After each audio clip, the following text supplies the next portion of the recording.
Para sahabat, di negeri ini, di republik ini, apapun masalahnya, jawabannya ada pada pendidikan.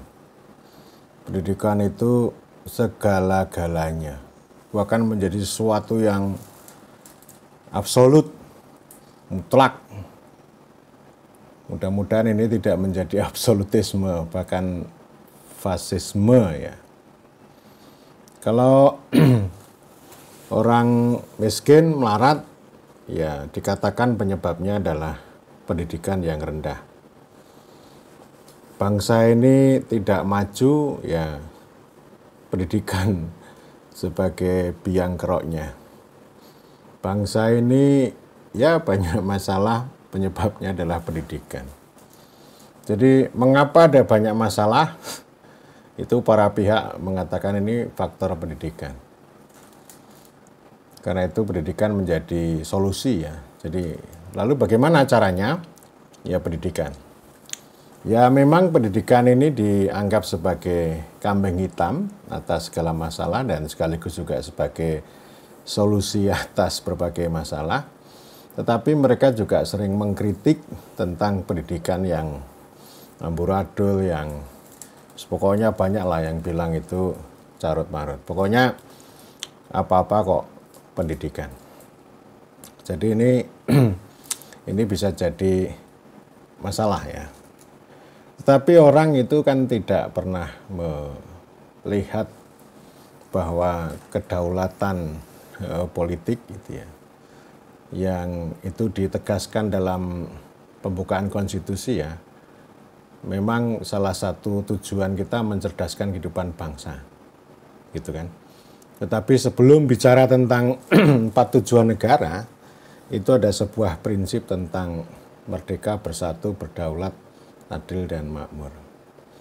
Jadi artinya memang pendidikan ini tidak mesti menjadi solusi yang paling utama atas problem yang kita hadapi, tetapi justru terletak pada kedaulatan.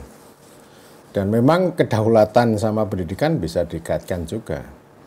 Artinya pendidikan yang diharapkan ini tidak semata-mata mengarah pada kemajuan atau pada modernitas yang berkiblat pada dunia barat, tetapi justru pada kedaulatan, yaitu bagaimana pendidikan yang membebaskan, pendidikan yang mencerahkan agar kita itu berdaulat.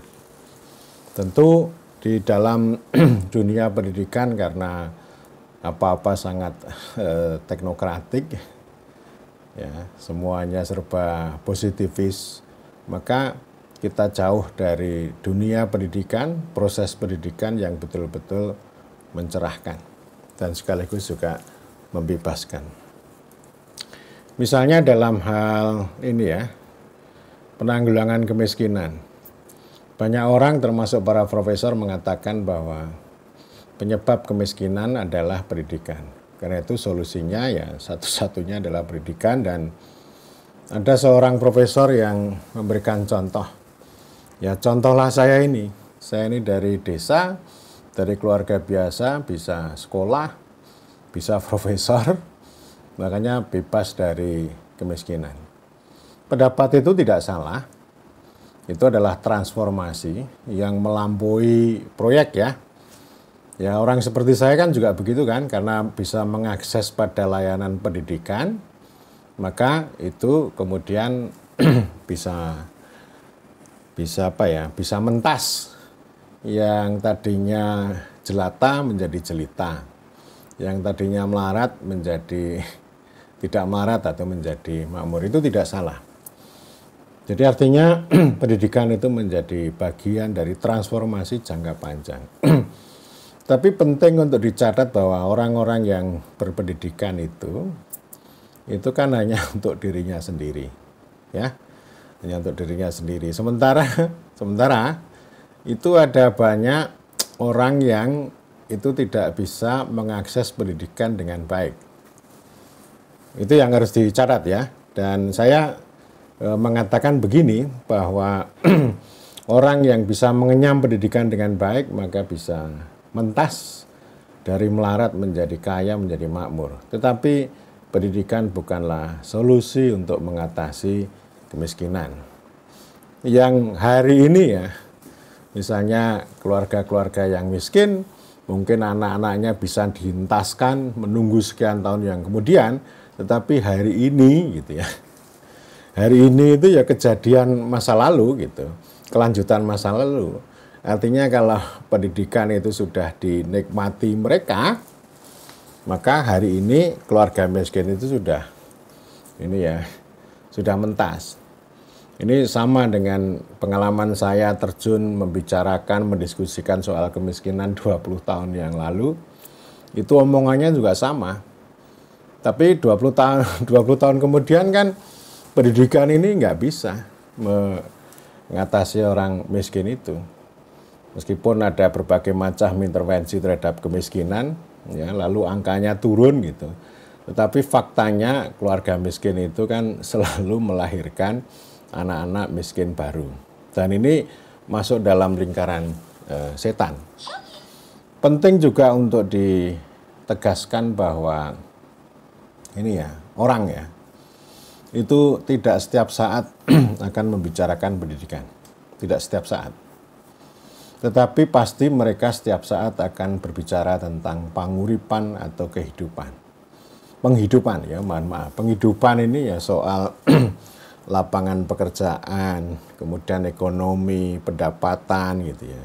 Nah kalau kita ngomong seperti ini lalu orang mengkritik kemiskinan itu bukan hanya soal ekonomi gitu ya. Nah ini kan aneh-aneh soal perspektif, tetapi kenyataannya ya setiap keluarga ini kan ini kayak ini ya, oikonomia gitu ya, yang dikatakan oleh Aristoteles ya, ini manajemen rumah tangga. Manajemen rumah tangga itu ya bagaimana memperoleh penghasilan, mengelola penghasilan untuk gitu ya, kebutuhan keluarga, sandang, pangan, papan, pendidikan, kesehatan, bla bla bla masih banyak lagi. Jadi ini sebagai pintu masuk. Ketika ada orang bertanya, Pak Toro, kalau ini bicara pendidikan, kesehatan, dan ekonomi, milih yang mana? Gitu ya. Ya kalau saya pilih ekonomi dulu lah, gitu ya. Bagaimana ini ya, bekerja gitu ya. Bekerja itu nomor satu. Kalau saya bicara tentang kewarganegaraan, ya setiap orang itu menjadi warga negara yang sempurna. Nomor satu adalah hidup layak. Ya, hidup layak itu dengan cara bekerja atau berusaha. Ya, jadi ini nomor satunya di situ. Karena dengan memperoleh penghidupan yang layak, maka yang kedua itu bisa menikmati layanan pendidikan, kesehatan, dan seterusnya gitu ya.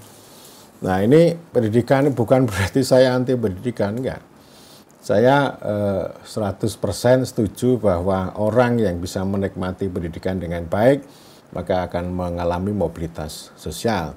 Tetapi kemelaratan yang begitu rumit, dan terutama kalau ini berkaitan dengan krisis penghidupan, maka pendidikan itu bukanlah segala-galanya. Tapi itu hanya semacam sentuhan supaya orang mengalami mobilitas itu ya. Dan penting juga untuk dikatakan banyak kritik yang menunjukkan bahwa selama ini pendidikan justru memfasilitasi sekedar mobilitas sosial brain drain gitu ya. Orang desa, sekolah, bla bla bla, terus tapi ya desanya tetap aja miskin gitu ya, tetap saja tertinggal. Sama juga dengan pembangunan yang terus-menerus digalakkan itu ingin membawa lepas landas terhadap desa, tetapi ya kenyataannya desa itu tertinggal di landasan gitu ya. Nah oleh karena itu ya artinya pendidikan itu bukan segala-galanya. Jadi termasuk juga cita-cita otonomi daerah itu kan urutannya ya, rakyat sejahtera itu ukurannya rakyat berotak cerdas, berbadan sehat, berkantong tebal. Ya artinya tidak bisa dibuat selinier itu ya. Dan sama juga ketika seorang profesor membicarakan tentang kemajuan, ya, itu mengatakan bahwa ya kita harus menciptakan manusia-manusia unggul dengan pendidikan yang tepat. Misalnya jumlah PSD semakin bertambah, jumlah master semakin bertambah, vokasi bertambah, politeknik bertambah. Lalu saya katakan, Prof, saya punya saudara manusia unggul, gitu ya, seorang peserta dulu programnya B.J. Habibie yang pertama bisa PSD nuklir gitu. Itu manusia unggul gitu ya. Tapi setelah berkarir di Indonesia ya karirnya nggak berkembang, nuklirnya tidak berkembang gitu ya. Kemudian juga ada sebuah kabupaten di kepulauan karena bupatinya itu punya hasrat membawa kemajuan lalu mengirim anak-anak ya, diberikan beasiswa sekolah di Jawa, di politeknik, vokasi, tujuannya setelah pulang mereka membangun daerah. Ternyata setelah mereka pulang itu tidak ada lapangan pekerjaan dan tentu mereka anak-anak muda juga tidak bisa menciptakan lapangan pekerjaan baru. Karena itu mereka lari dari kabupaten kepulauan itu pada lari ke Jakarta. Itulah yang disebut brain drain tadi gitu ya. Jadi artinya ini tujuannya mulia, tujuannya baik, caranya juga baik ya. Tetapi hasilnya tidak baik. Itu maksud saya cara berpikir linear, dan linearitas itu karena memang kita tidak utuh. Jadi terlalu berpikir sangat sempit bahwa mengatasi keterbelakangan, kemiskinan, kemelaratan itu semata-mata karena pendidikan. Tetapi mengabaikan penghidupan terutama ekologi dan ekonomi.